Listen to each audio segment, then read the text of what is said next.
Que ce mois de mars soit béni. Que ce mois de mars t'apporte du bonheur. Que ce mois de mars t'apporte la joie. Que ce mois de mars t'apporte des grands témoignages pour la gloire de Dieu. Au nom de Jésus. Nous bénissons l'Éternel parce qu'il est Dieu. Nous lui rendons grâce pour sa fidélité. Nous l'élevons parce qu'il a agi et il agira encore.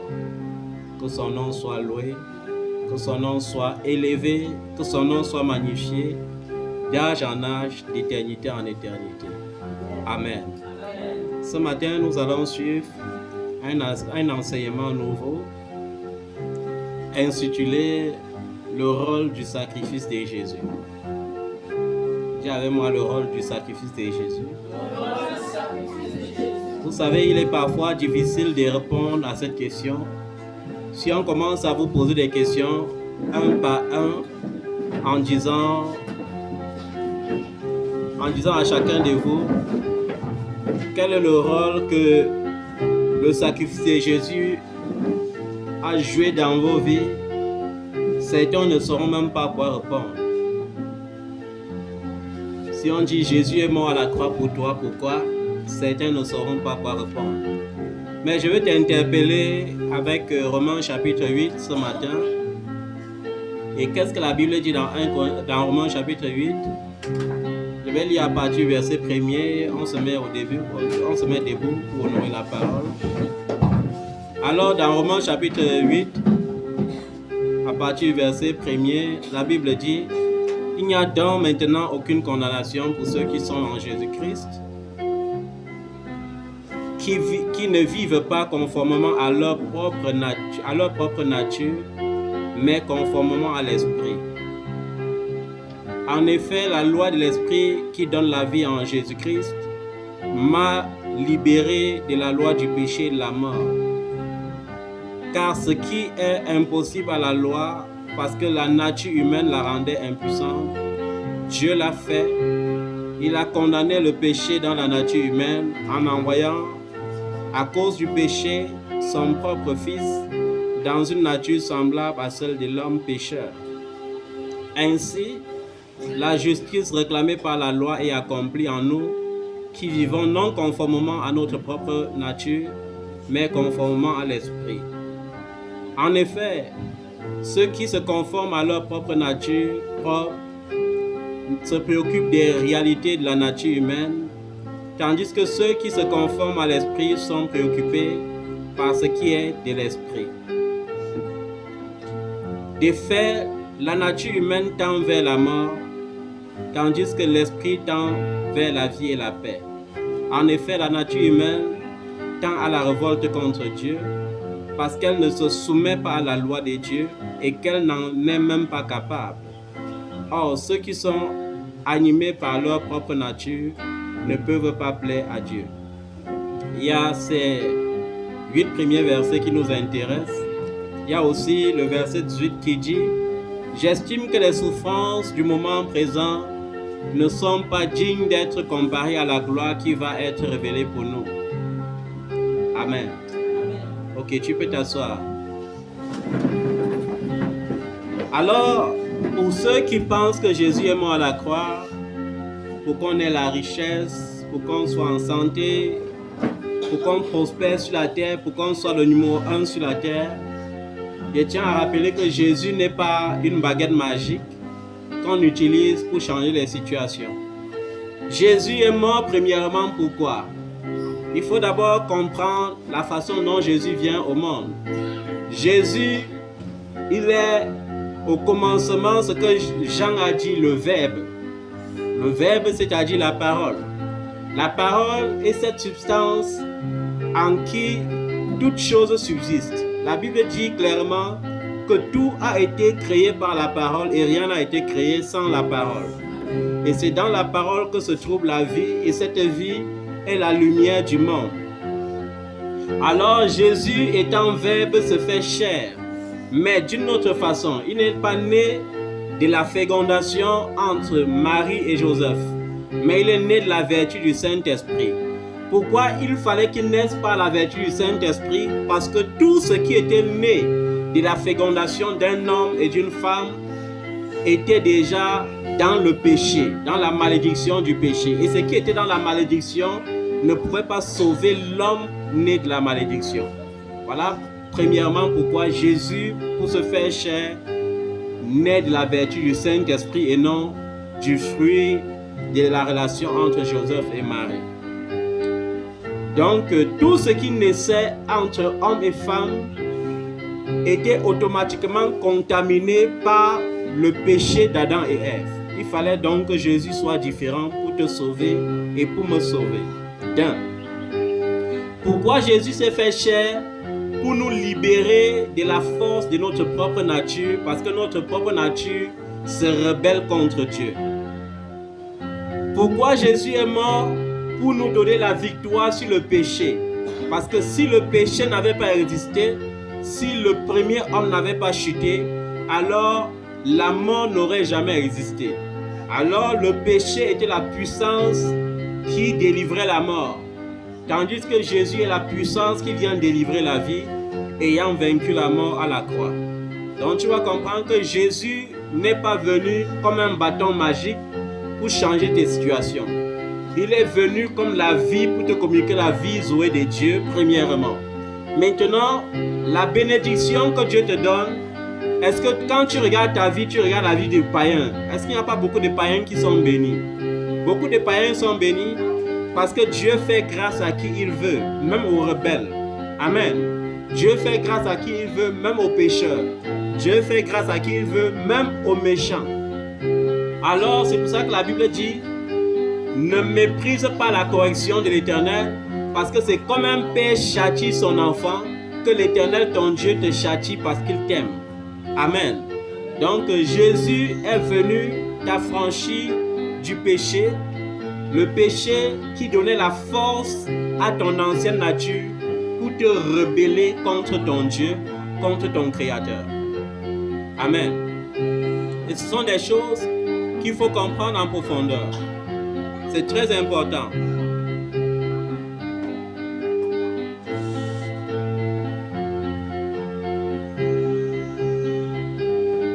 Maintenant, c'est pour cela qu'en Jésus, tu peux plaider quoi? Non coupable. Jésus te donne la possibilité de plaider quoi? Non coupable. Parce que lorsqu'on te place devant le tribunal, que ce soit même devant le tribunal humain, le juge te demande de plaider soit non coupable, soit coupable. Ça va venir de toi avant que ton avocat ne te défende même. Alors nous avons un avocat qui, loin d'être notre avocat, nous a totalement affranchis. Il nous a affranchis de manière à ce que quand Dieu te regarde, il ne voit plus ton passé, il voit Jésus. Amen. Dis avec moi, quand Dieu me regarde, il ne voit plus mon passé. Il voit Jésus. Il voit le tout est accompli. C'est pourquoi il peut me bénir, il peut me protéger, il peut me préserver, il peut me rendre heureux. Parce que la loi de l'esprit de vie en Jésus-Christ donne quoi? La vie et la paix. La vie et la paix. Il y a beaucoup de personnes qui ont la vie mais qui n'ont pas de paix. Dieu ne veut pas te donner une vie sans paix. Il veut te procurer la vie et la paix à condition que tu comprennes réellement le sens du sacrifice de Jésus. Plusieurs personnes ne comprennent pas le sens du sacrifice de Jésus. Pourquoi? Parce qu'à un moment donné, ils sont déconnectés du système divin. Ils sont connectés au système terrestre. Quand tu es connecté au système terrestre, tu ne peux plus avoir la paix. Pourquoi? Parce que nuit et jour, tu réfléchis sur la manière d'être grand. Nuit et jour, tu réfléchis sur la manière de dominer les autres. Nuit et jour, tu réfléchis sur la manière de devenir riche. Nuit et jour, tu réfléchis sur la manière d'être le plus vu, d'être le plus acclamé. Amen. Mais lorsque tu es connecté au système divin, tu ne vois plus ces choses, tu vois le ciel. Et qui dit voit le ciel, voit la gloire de Dieu. Et lorsqu'il y a la gloire de Dieu, tu as la paix et la tranquillité. Et par bonus, comme bonus, Dieu te donne alors tout ce que ton cœur désirait pour que tu aies la paix. Il y a plusieurs personnes, laissez-moi vous le dire, qui courent après des choses et après non ni l'un ni l'autre. Parce que Dieu nous donne plusieurs bénédictions. Il te donne une famille, c'est une bénédiction. Il te donne les enfants, c'est une bénédiction. Amen. Et chaque bénédiction doit avoir une priorité absolue. La priorité la plus absolue pour un parent, c'est de bien élever ses enfants.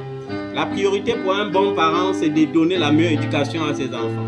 La priorité pour un parent ne sera jamais de placer le business au-dessus de sa vie. Si le business est déjà au-dessus de ta vie, d'ailleurs, nous on a fait le cours sur l'entrepreneuriat. Et qu'est-ce qu'on nous disait dans les cours en entrepreneuriat? Que la santé de l'entreprise dépend de la santé de l'entrepreneur. Est-ce que vous comprenez? La santé de l'entreprise dépend de quoi? De la santé de l'entrepreneur. Vous savez que si je veux forcer et que ma santé se dégrade, l'entreprise ne peut pas exister. Par exemple, si je veux trop réfléchir, je veux aller trop loin, l'AVC vient et que je suis plus au lit, c'est mort, l'entreprise est aussi morte. Donc la santé d'une entreprise dépend de la santé de l'entrepreneur. C'est pour ça que je veux te dire, ta santé dépend de ta relation avec Jésus. Ton bonheur dépend de ta relation avec Jésus. Ta gloire même que tu recherches dépend de ta relation avec le Seigneur. Il y a des gens qui pensent que la relation avec le Seigneur, c'est vivre comme on veut, et quand ça ne va pas, on jeûne, on prie, on jeûne, on lance le feu, et après, comme un bâton, comme une baguette magique, Jésus vient comme ça là, et on commence à avoir beaucoup d'argent. Il y a des gens qui sont en Jésus. Jésus est leur motivateur pour avoir le maximum de richesses possibles. Je veux te rappeler que la richesse a été créée par Dieu pour être léguée à certaines personnes comme récompense. C'est une grâce. Et vous avez dit, la richesse, ce n'est pas quelque chose qu'on peut rechercher. D'ailleurs, la Bible dit dans le livre des Proverbes que si tu appliques ton intelligence à chercher la richesse, alors la richesse prendra des ailes. Quand Dieu veut te bénir, il tient compte d'une seule chose, la grâce qu'il a mise sur ta vie et son temps. Il ne peut pas te bénir avant son temps. Amen. La Bible dit qu'il fait chaque chose bonne en son temps. Ça veut dire que ça ne dépend pas de ton jeûne, parce que si ça dépendait de ton jeûne, c'est que chaque fois tu vas jeûner et un jour tu vas dire à Dieu que tu me bénis parce que je mérite, parce que je sais jeûner. Dieu ne nous bénit pas à cause d'un mérite quelconque. Tout ce que Dieu nous accorde, c'est par la grâce. La vie éternelle, il nous accorde par la grâce. Amen. La santé, il nous accorde par la grâce. La richesse, il nous accorde par la grâce. La gloire, il nous accorde par la grâce. Les relations, il nous accorde par la grâce. À condition d'une seule chose, que nous comprenons réellement le sens du sacrifice de Jésus. Il n'est pas né de l'union d'un homme et d'une femme, parce que s'il naissait déjà de ces genres d'union, il était impossible qu'il sauve les autres, parce qu'il allait naître lui-même étant maudit. C'est pourquoi la Bible dit, lui qui n'avait commis aucun péché, Dieu l'a fait devenir péché afin qu'en lui, tu sois justifié. Lui qui n'avait rien fait, Dieu l'a rendu coupable afin de nous justifier. Lui qui n'avait rien fait, qui ne méritait aucune condamnation, Dieu l'a maudit afin que par sa malédiction, nous devenions des sources de bénédiction. Et nous voyons un Dieu qui a tout créé, qui possède les cieux et la terre, mais lorsqu'il vient sur la terre, il vit dans la condition la plus humble possible. À l'exception des jours où on précise que lorsqu'il est sorti du jeûne, l'ange du Seigneur est venu le servir. Vous voyez, il avait la possibilité de manger ce qu'il a l'habitude de manger au ciel, mais il s'est privé de cela. C'est pourquoi lorsque nous lisons le livre de Philippiens, la Bible dit, des riches qu'il était, il s'est rendu pauvre, afin que par sa pauvreté, nous soyons enrichis. Ça veut dire qu'il n'y a pas de richesse possible si tu ne te connectes pas à la pauvreté de Christ. Et cette pauvreté, c'est quoi? C'est l'humilité. L'humilité qui n'a rien à voir avec l'humiliation. Je ne suis pas en train de prêcher ce matin que tu vas accepter les humiliations, parce qu'il y a une différence entre humilité et humiliation. C'est pourquoi la Bible nous autorise de défendre notre foi devant quiconque nous oppresse. Et la Bible va même plus loin. La Bible dit que car il est de la justice de Dieu d'oppresser ceux qui nous oppressent. Alléluia. Si c'est que de la justice de Dieu consiste à oppresser ceux qui m'oppressent, alors je n'ai plus le droit de me lever et de me défendre moi-même, mais de laisser Christ, mon défenseur, me défendre. Il y a quelque chose qui me plaît dans cette parole. On dit, il n'y a donc maintenant aucune condamnation. Ça veut dire, il n'y a plus quelque chose qui peut être capable de te condamner. La condamnation n'est pas seulement le fait d'aller devant un juge et d'écouter la sentence. La condamnation peut être aussi le fruit de la culpabilité.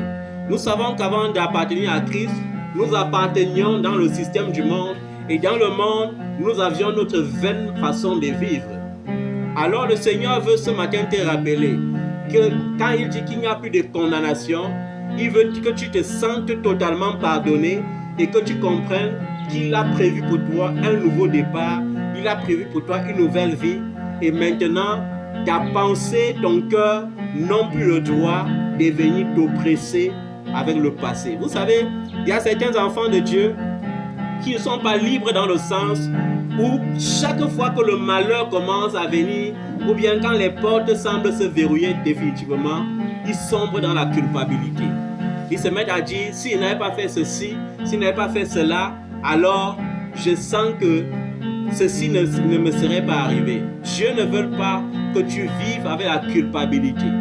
Dieu veut que tu sois délivré de toute forme de culpabilité. Amen. Peu importe ton péché, la Bible dit, même si ton péché est plus que le cramoisi, alors le sang de Jésus est capable de te rendre plus blanc que la neige. Te rendre plus blanc que la neige veut dire, tu es totalement justifié. Amen. Je veux que tu dises avec moi ce matin, il n'y a plus de condamnation pour moi parce que je suis en Christ. Alléluia. Et lorsque tu es en Christ, la Bible dit que tu ne peux plus vivre conformément à ta propre nature. Vivre conformément à ta propre nature veut dire tu es totalement déconnecté de ta volonté et tu commences à rechercher la volonté de Dieu. Et je vous ai dit, la volonté de Dieu se trouve rien que dans sa parole et nulle part. C'est pourquoi, avec assurance, il dit à Josué que ce livre de la loi ne s'écarte pas de ta bouche, médite-le jour et nuit, et c'est alors que tu auras du succès dans toutes tes entreprises. Et je veux dire à quelqu'un, celui qui se met à genoux pendant 10 heures de temps et qui prie selon sa pensée ne sera jamais béni comme celui qui se met à genoux 1 minute par jour et qui prie selon la pensée de Dieu ou selon la parole de Dieu. Est-ce que vous comprenez ça? C'est pourquoi la semaine dernière, je vous ai dit, pour ceux qui étaient là mercredi, qu'il y a certaines bénédictions que tu ne pourras avoir que lorsque tu seras en train de méditer la parole de Dieu. Je connais un enfant qui a changé radicalement sa vie. Pourquoi? Parce que dans les temps où elle était triste, dans les temps où elle sentait le rejet des hommes, elle s'est réfugiée complètement dans la parole de Dieu. Elle lisait, elle ne comprenait pas, mais elle lisait jour et nuit. Et un jour, elle a reçu sa portion dans la parole. Et quand elle a reçu la portion dans la parole, le Saint-Esprit la faisait confesser cette portion qu'elle a reçue chaque jour. Ça veut dire que quoi? La Bible dit que Dieu exauce au-delà de ce que nous pensons ou demandons. C'est-à-dire que son système de pensée était totalement habité par la parole qu'elle avait reçue. Et Dieu s'est senti obligé de faire quoi? À cause de sa fidélité, la Bible dit qu'il est fidèle dans sa parole. Dieu s'est senti obligé alors d'accomplir cette parole dans sa vie. Et ça a changé son histoire radicalement jusqu'à aujourd'hui. C'est-à-dire qu'en lisant la parole de Dieu, tu trouveras ta propre prophétie. Tu trouveras ce qui t'appartient. Tu trouveras la fondation même de ta vie. Amen. C'est pourquoi je vous ai dit que lorsque vous lisez la Bible, quand vous voyez « Ainsi parle l'Éternel », considérez que ça s'adresse à vous-même. Alléluia. Il y a des enfants de Dieu qui se sentent souvent, parce qu'il y a des gens qui prennent la Bible comme le tombola.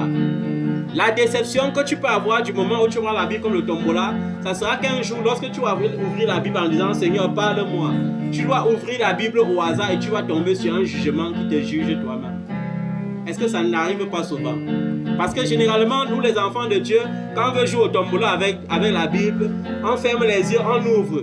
Quand ça tombe sur « Ainsi parle l'Éternel, je te bénirai », on est content. Mais il y a aussi les jours où tu fermeras tes yeux, tu diras « Seigneur, parle-moi ». Tu ouvres la Bible et tu vois un jugement. « Ainsi parle l'Éternel, parce que tu as remis devant moi le souvenir de tes péchés, je te frapperai. » Qui peut être content de lire ça? C'est pourquoi je vous ai dit, demeurer dans la parole. En demeurant dans la parole, on a le discernement même de la bénédiction. On a le discernement même du temps prophétique. Vous savez, Il y a les gens qui pensent que la prophétie c'est quelque chose qu'on n'épate les gens. Quand j'ai vu les prophètes dans la Bible, les prophètes quand ils disaient ainsi parle l'Éternel, ils ne disaient jamais ainsi parle l'Éternel, tu auras l'argent demain. Ainsi parle l'Éternel, tu es le plus grand dans ta famille. Ainsi parle l'Éternel, tu auras ton visa. Ainsi parle, c'est la prophétie des voleurs, des brigands. Ainsi parle l'Éternel, je ne me souviendrai plus de tes péchés. Voilà une prophétie. Une prophétie de restauration. Amen. Ainsi parle l'Éternel. Ou bien, comme je disais à un fils l'autre jour, fils, j'ai vu la bonne nouvelle et cette bonne nouvelle est établie en mars. Point barre, c'est une prophétie. Parce que tu entends le temps. Dieu te donne le temps et si tu insistes, Dieu te donne même le jour.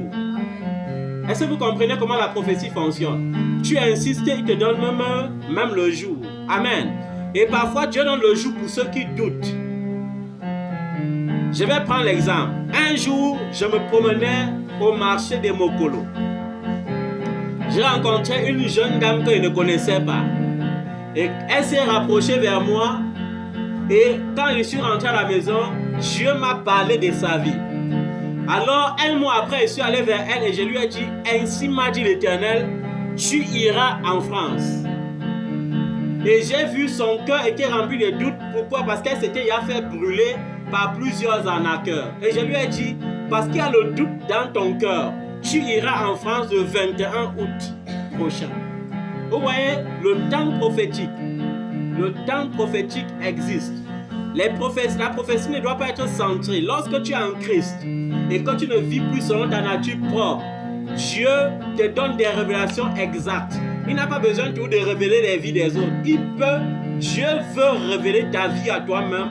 Pourquoi? Parce que le sacrifice de Jésus à la croix te donne le pouvoir de devenir souverain, de devenir sacrificateur, étant soumis au souverain sacrificateur qui est Jésus lui-même. Et lorsque tu es sacrificateur, tu es habité par l'esprit du sacrificateur et l'esprit de Jésus-Christ est la révélation exacte de tout ce que tu peux vivre pendant ton parcours sur la terre. Alléluia. Donc nous devons savoir une chose, c'est que ceux qui courent encore avec les prophéties du genre, Dieu m'a dit que tu vas te marier, sème. Dieu m'a dit que non. Ça, ce n'est pas la prophétie. Ça devrait même être déjà démodé. Amen. Ça devrait être comment? Démodé. Veux-tu la vraie prophétie? Veux-tu vivre l'actualité de Dieu dans ta vie chaque jour? Connecte-toi totalement à sa parole. Que ce livre de la loi ne s'écarte pas de ta bouche. Médite-le jour et nuit. Quand tu ne s'écarte pas de ta bouche, ça veut dire quoi? Du fruit de l'abondance de ton cœur s'exprimera cette parole qui sortira de ta bouche. Et comme tu as été fait par le verbe doit sortir et le verbe doit prendre chair. C'est-à-dire, ça va prendre forme dans ta vie, ça va s'enraciner dans ta vie, ça va impacter ta vie, ça va transformer ta vie, ça va devenir réalité dans ta vie. Il y a une différence entre ceux qui se prosternent chaque jour pour dire Seigneur, regarde comment ça tarde, il pleurniche. Et celui qui se lève et qui dit Seigneur, je crois et je déclare parce que tu as dit dans ta parole que je serai la tête et non la queue. Il ne dit pas ça comme une récitation, il dit parce que le verbe donne dans sa pensée, dans son cœur, dans son esprit. Et la Bible dit que 3 personnes rendent témoignage à la vérité, à savoir l'eau, le sang et l'esprit. Alléluia. Et quand les 3 éléments sont réunis dans ta vie, tu ne peux vivre que de gloire en gloire. Il y a des gens qui ne vivront pas de gloire en gloire. Pourquoi? Parce que leur vie c'est pleurnicher. La Bible, il est bien vrai. La Bible dit que Dieu recueille tes larmes dans son outre. Mais on ne parle pas ici des larmes de lamentation liées à ton sort. Parce que ton sort, il n'est pas réservé à toi de pleurer pour ton sort. La Bible dit que quoi? Recommande ton sort. On n'a pas dit pleure pour ton sort. Recommande ton sort à l'Éternel. Mets en lui ta confiance et il agira. Recommande ton sort à l'Éternel. Seigneur, voilà la situation. Ça ne m'appartient plus, je te confie la situation. Amen. Cette situation de chômage, cette situation de dette, cette situation de stagnation, cette situation de désert, cette situation d'épreuve qui perdure. Seigneur, ce n'est plus ma portion, je te confie. parce que je sais que tu n'es pas un menteur, je sais que tu n'es pas un homme pour mentir, je sais que tu as dit à la croix, tout est accompli, et si réellement tout est accompli, je vois aussi que cette situation a déjà changé. Amen. Donc médite-le jour et nuit, et c'est alors que tu auras du succès dans toutes tes entreprises, et c'est alors que tu réussiras. La réussite se trouve dans la parole de Dieu, le succès se trouve dans la parole de Dieu, à condition que le logo et le réma t'habitent, à condition que le logo et le réma germent dans ta pensée, à condition que lorsque tu ouvres ta bouche face à n'importe quelle situation, parce que toutes les situations que nous vivons sur la terre ont été déjà vécues dans la Bible et sont citées comme exemple. Alléluia. Lorsque tu parles, tu pleures par rapport, par exemple, à la stérilité. Il y a des gens dans la Bible où on parle de stérilité dans leur vie. Lorsque tu pleures par rapport au chômage, je veux dire quoi, par rapport au célibat. La Bible précise que lorsque Moïse est arrivé chez Jéthro, alléluia, il avait plusieurs filles et aucune n'était mariée. Ça veut dire que c'était une situation de célibat. Et c'était une situation de célibat dangereuse. Pourquoi? Parce que dans le temps de Jéthro, on se mariait par un étranger. On se mariait par lien de filiation. Et cette lien de filiation, c'était soit le lien de sang, pour ne pas avoir un peuple entremêlé. Vous voyez que c'était même très dangereux et très difficile. Mais la Bible dit que Moïse a pris Séphora. Alléluia. Vous voyez, dans le cas par exemple de Rachel et de Léa, on dit que lorsque Jacob a payé la dot, c'était pour Rachel. Mais la loi disait que la cadette ne peut pas être mariée avant l'aîné. Posez-vous cette question. Qu'est-ce qui s'était passé pour que l'aîné ne soit pas marié depuis autant d'années? Voilà, c'était un problème. Mais la Bible dit que après que Jacob ait payé la dot, on l'a dupé et on l'a donné plutôt Léa comme femme. Parce qu'elle était la grande sœur. Vous voyez? Et je veux que tu comprennes qu'à cause de ta présence quelque part, plusieurs personnes peuvent être qualifiées. Le monde souffre, pas parce que le monde devrait souffrir. La Bible dit tout dans le livre de Romains chapitre 8 que quoi? Le monde soupire après l'avènement des fils de Dieu. Ça veut dire que toi, tu dis que tu es connecté au prince de paix, mais il y a tout la guerre. Pourquoi? Parce que tu n'es pas réellement connecté. Tu devrais être la source de grâce. Plusieurs personnes doivent échapper au crash tout simplement parce que tu es dans l'avion. Plusieurs personnes doivent échapper à un accident mortel tout simplement parce que tu te trouves dans le bus. Et à cause de toi, malgré leur péché, Dieu ne voit plus leur péché. Il voit seulement la justice et la justification que Jésus t'a accordée par son sacrifice. Est-ce que vous comprenez ça? Cette justification, Dieu a fait de toi une marque supérieure. Dieu a fait de toi un modèle de bénédiction. De manière à ce que lorsque tu es réellement connecté, partout où tu te trouves, les autres doivent être contaminés par la bénédiction, par la grâce qui est sur ta vie. Est-ce que tu comprends ça? Donc les gens souffrent parce que tu ne restes pas connecté. Lorsque tu es réellement connecté, la Bible dit que quoi? Lorsque Simon, Pierre et Paul marchaient quelque part, on plaçait les malades et ils n'avaient pas besoin de prier pour les malades. Leur ombre était suffisante pour guérir les malades. Pourquoi? Parce qu'ils étaient connectés. Aujourd'hui, vous êtes plutôt pressés d'aller voir vos super marabouts qui vont vous toucher avec des mouchoirs, signe de nécromancie, pour vous dire, pour que vous tombez, après vous levez, vous témoignez que vous êtes guéri, après vous partez mourir de vos maladies. On a vu beaucoup de ministères comme ça, où les prophètes se lèvent et ils disent à la sœur d'aller rendre témoignage qu'elle a guéri du cancer. Pourtant, en cachette, la sœur peut encore prendre sa chimio. Mais à l'église, elle témoigne que Jésus m'a guéri quand papa m'avait touché. Je viens comme ça donner l'offrande de 2000 € parce que quand papa m'avait touché, le cancer m'avait quitté. Mais elle se cache pour aller tout prendre sa chimio et pour finir, elle meurt de ça.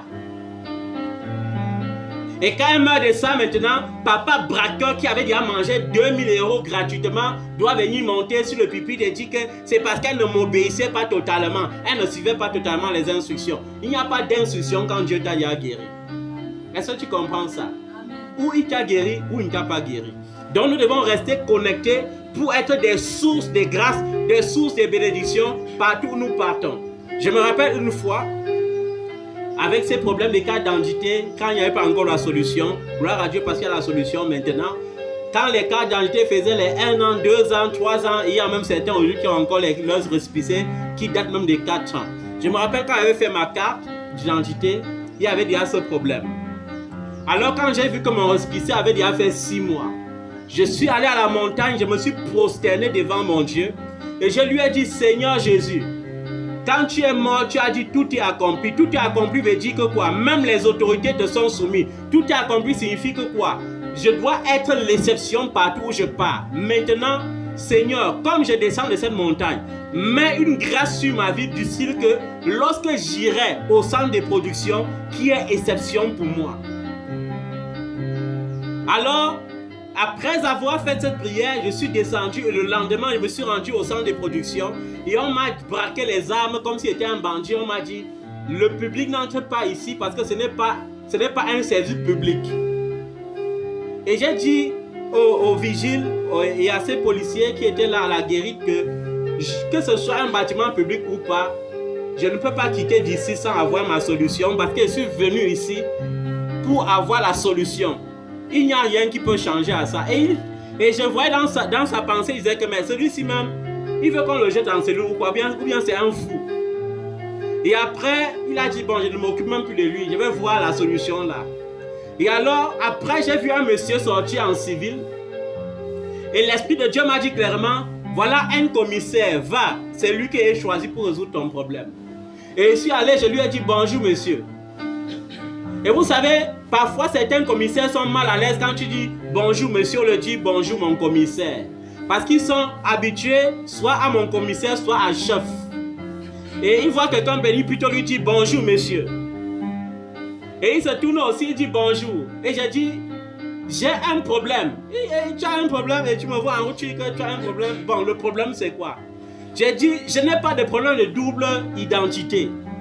J'ai fait ma carte et voici le 6e mois, c'est pas sorti. Il dit, mais, et où est le problème? Mais va attendre comme les autres attendent depuis 2 ans, 3 ans. Il dit, monsieur, je ne suis pas les autres.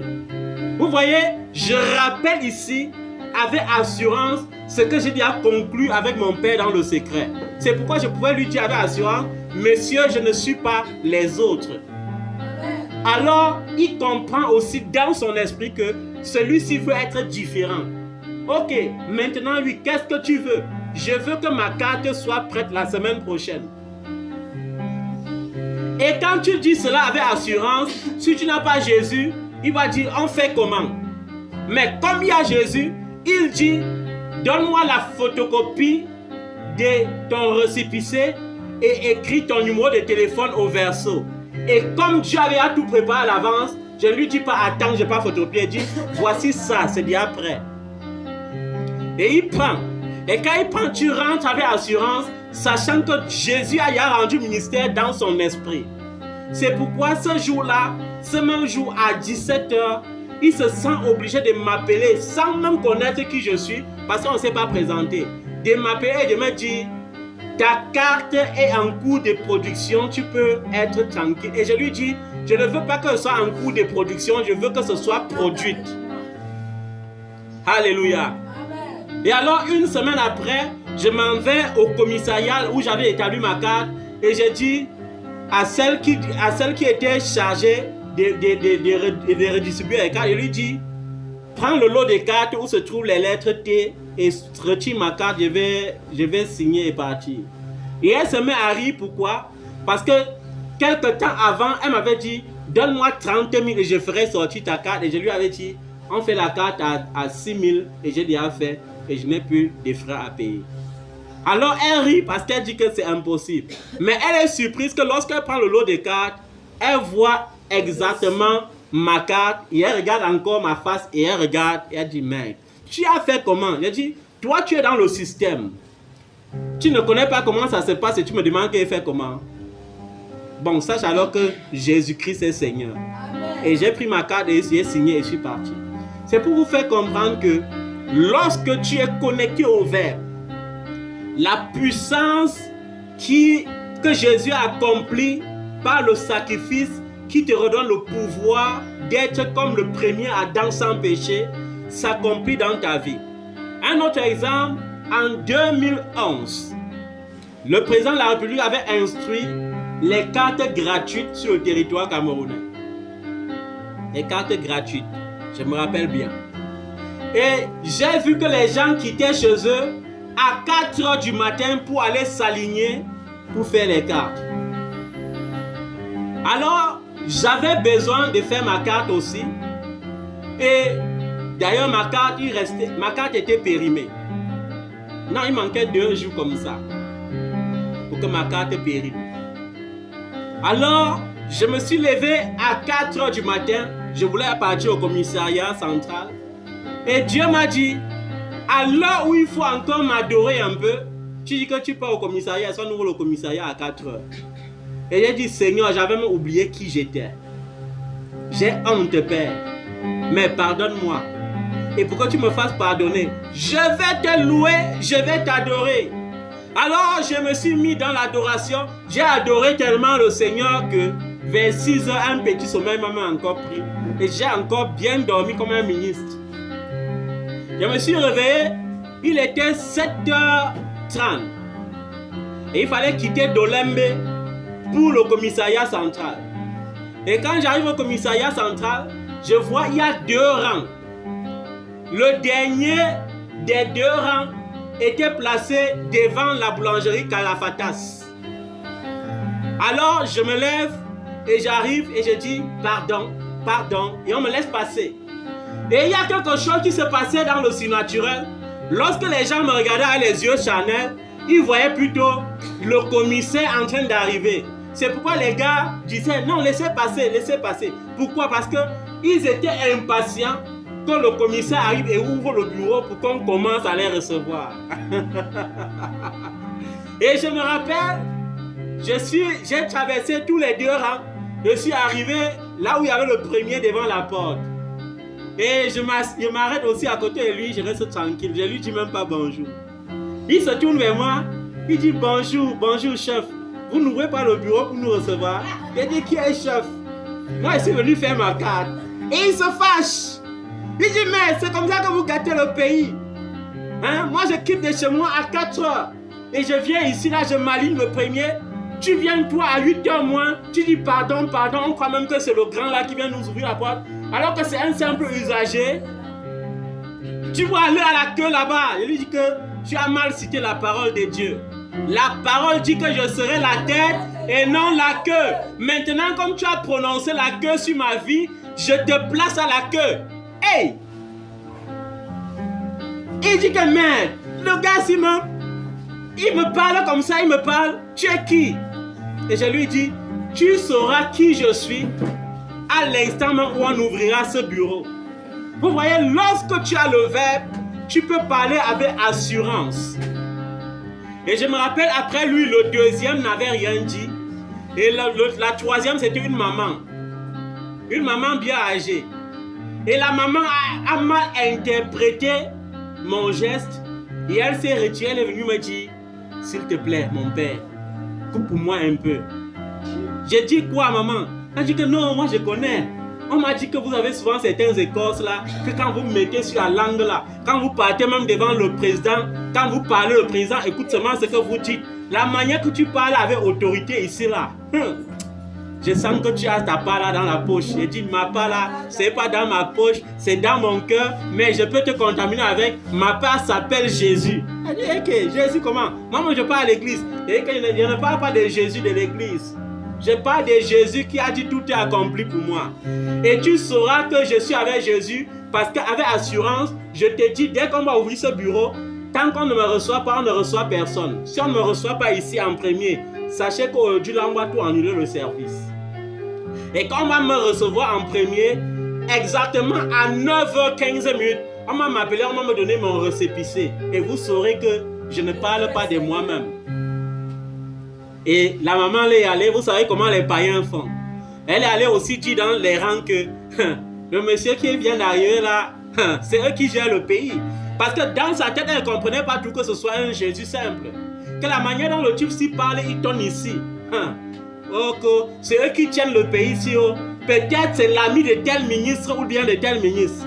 Sans savoir que c'est moi-même le ministre. Parce que la Bible dit, je suis ministre en Christ. La Bible dit, je suis ambassadeur de Dieu. Est-ce que vous comprenez ça? La Bible dit que tu es ambassadeur de Christ.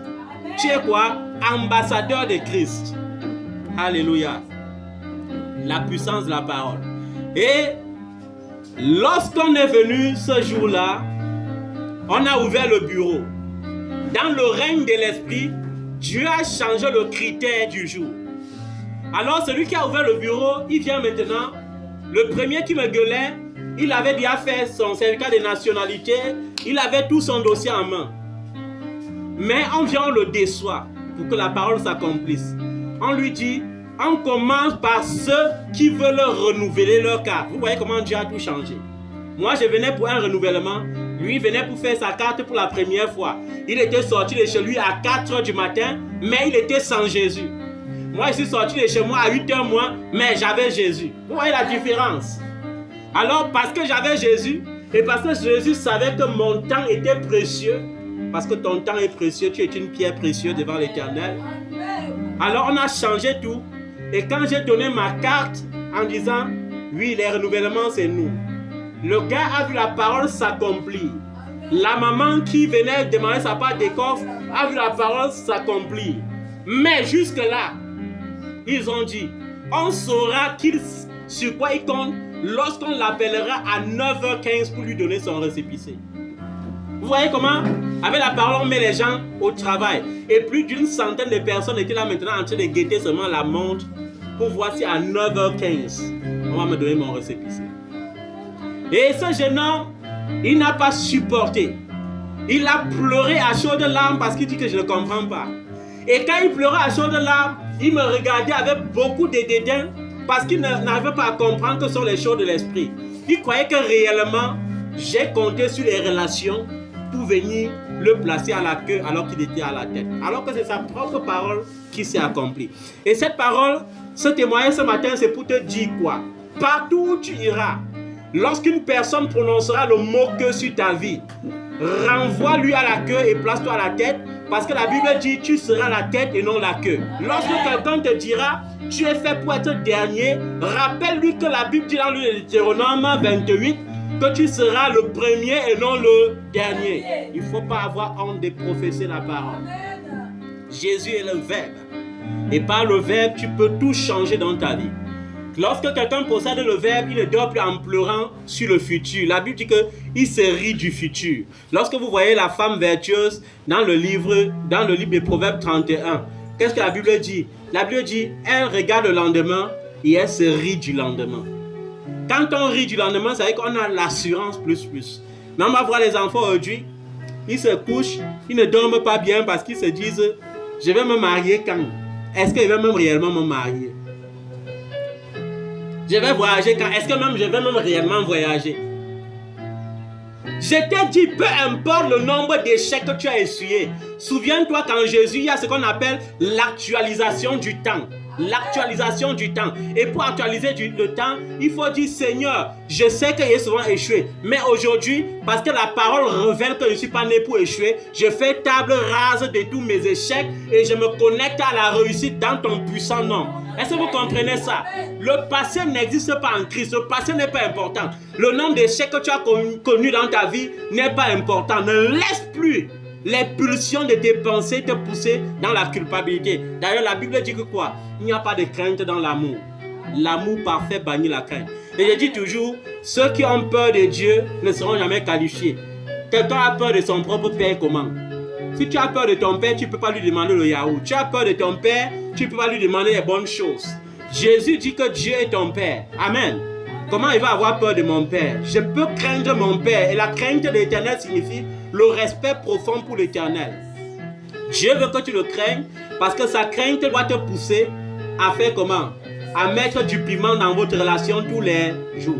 Sa crainte dans ton cœur va te pousser à chercher encore une nouvelle façon, une nouvelle formule de tout bien l'adorer en esprit et en vérité.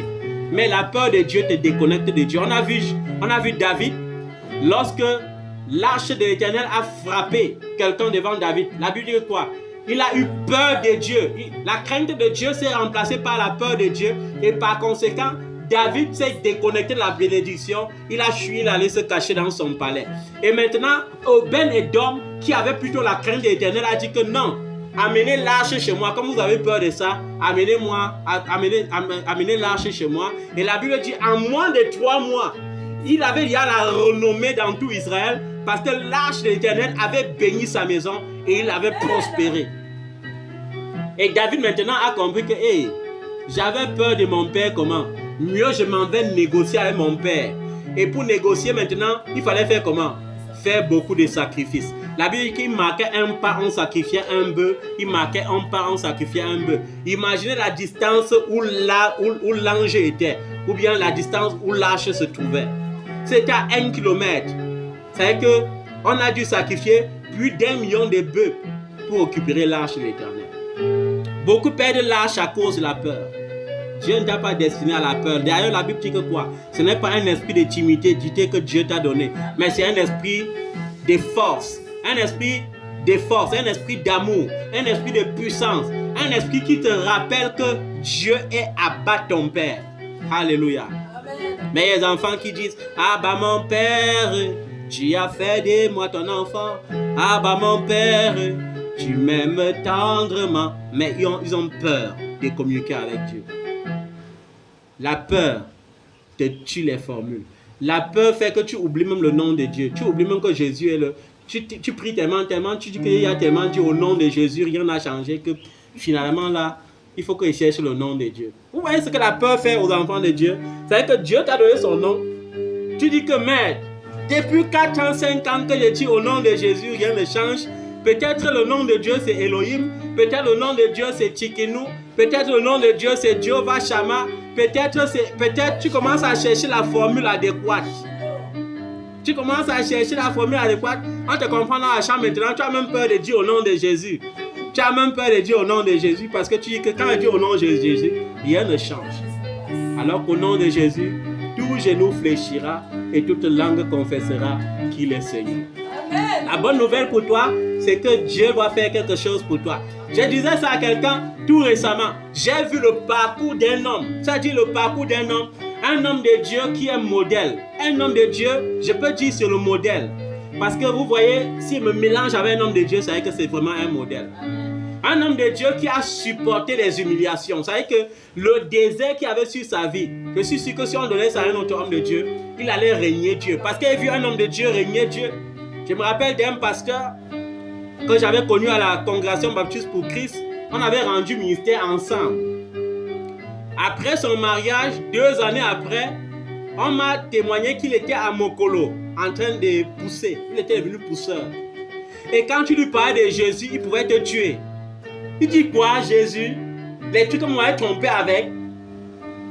Et vous voyez, il était maintenant en train de pousser en disant que voilà, j'allais être plus loin. Mais on m'a trompé avec des conneries comme ça. Et plusieurs années après, maintenant, il faut qu'il me mette à pousser pour chercher quoi manger. Mais cet homme de Dieu, celui-ci dont je parle, est un homme de Dieu modèle, authentique. Dans le désert, il n'a pas régné Jésus. Dans le désert, il a amplifié sa vie d'adoration. Amen. Dans le désert, il a amplifié sa vie de consécration. Dans son désert, il a encore plus enseigné que Jésus-Christ est Seigneur et qu'il peut tout changer. Amen. Il a été logé dans les lobbies. Après les lobbies. Après les lobbies, une maison qui semble moderne. Vous savez, quand tu as tellement vécu dans les lobbies, là, quand on te sort, on te met là où il n'y a pas l'eau, non? Tu ne regardes même plus la couleur de la maison. Tu sais que tu es au paradis. Mais à l'heure que je vous dis, son histoire, Dieu a radicalement changé. C'est-à-dire que la pauvreté n'existera plus jamais dans sa vie à perpétuité. Et vous croyez que ce Dieu-là, il ne change pas? Il fait chaque chose bonne en son temps.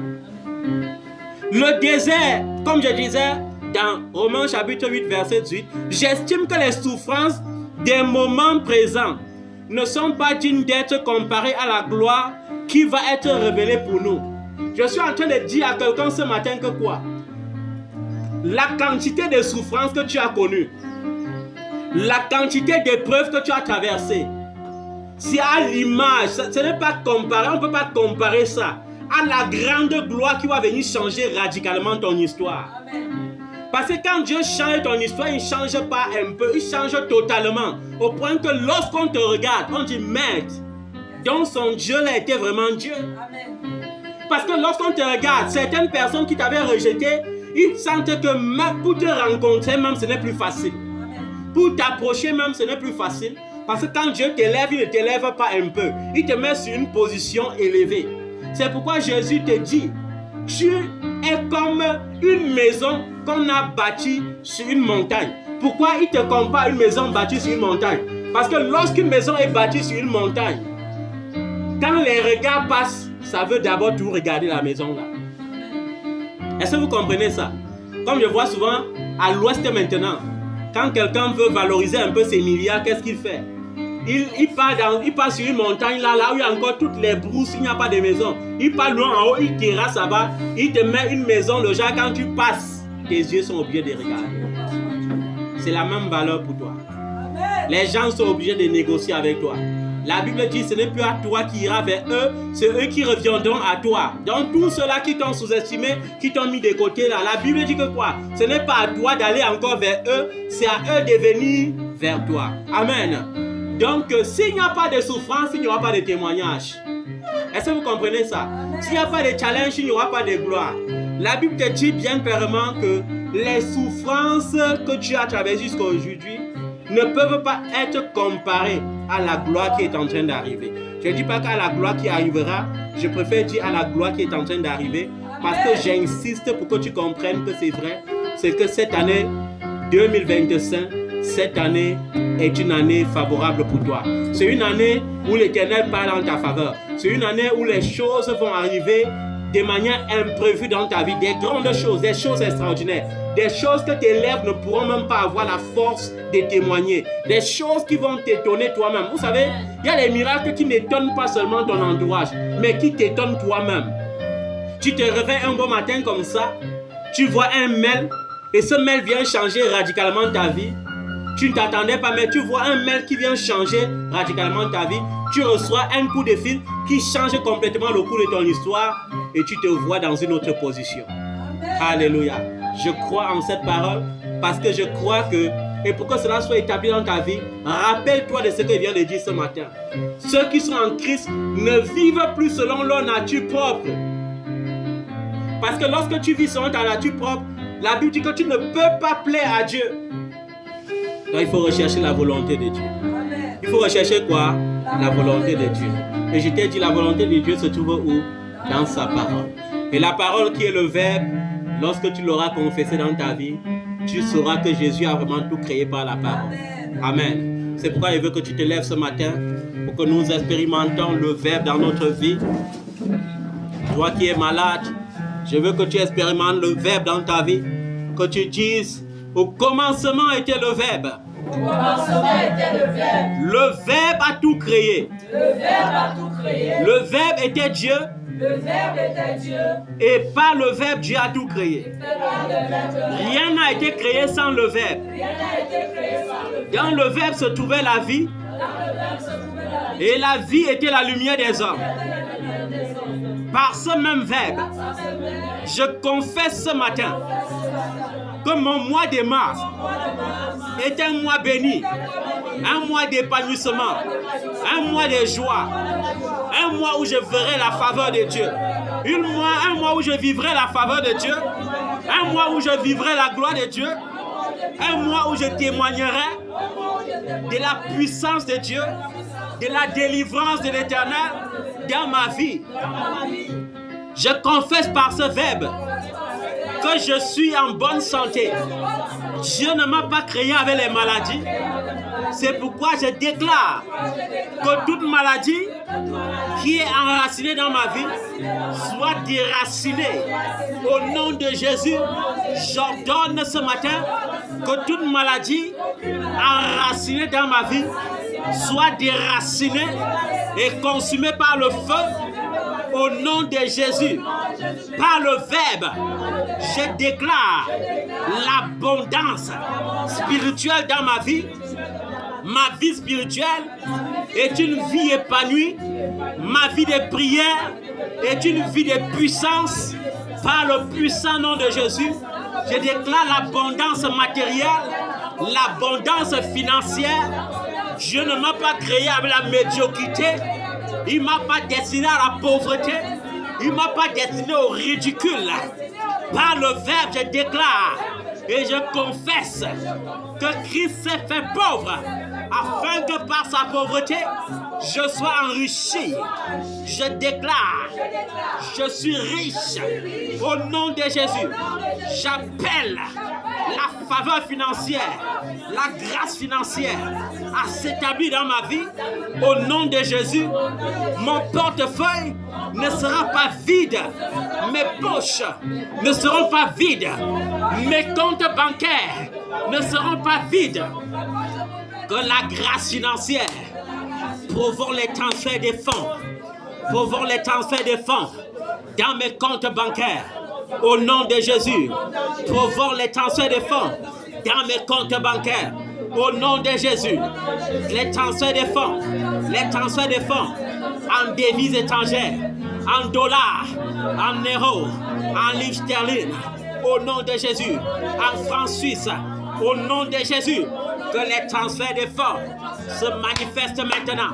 Au nom de Jésus, par le verbe, je confesse que je suis né pour être heureux. J'appelle l'épanouissement dans tous les domaines de ma vie. Dans tous les domaines de ma vie. Dans tous les domaines de ma vie. Au nom puissant de Jésus-Christ de Nazareth. Merci Seigneur. Merci Seigneur. Car tu établis ta grâce dans ma vie. Tu établis ta faveur dans ma vie. Et à compter de ce mois, je verrai ta face. Je verrai ta gloire. Je verrai ta gloire. Au nom de Jésus. Alléluia. Amen. Oui, je le vois. Oui, je le vois. Mes yeux ont vu l'agneau. Le Seigneur sur son trône, il règne pour toujours. Il m'a touché. Il m'a touché. Mes yeux ont vu l'agneau. Le Seigneur sur son trône, il règne pour toujours. Mes yeux ont vu l'agneau. Le Seigneur sur son trône. Mes yeux ont vu l'agneau. Jésus-Christ sur son trône. Mes yeux ont vu l'agneau. Adonai sur son trône. Alléluia. Merci Seigneur. Merci pour ta bonté. Merci pour ta fidélité. Merci pour ton amour. Merci pour ta faveur. Merci pour ta miséricorde. Merci pour ton pardon.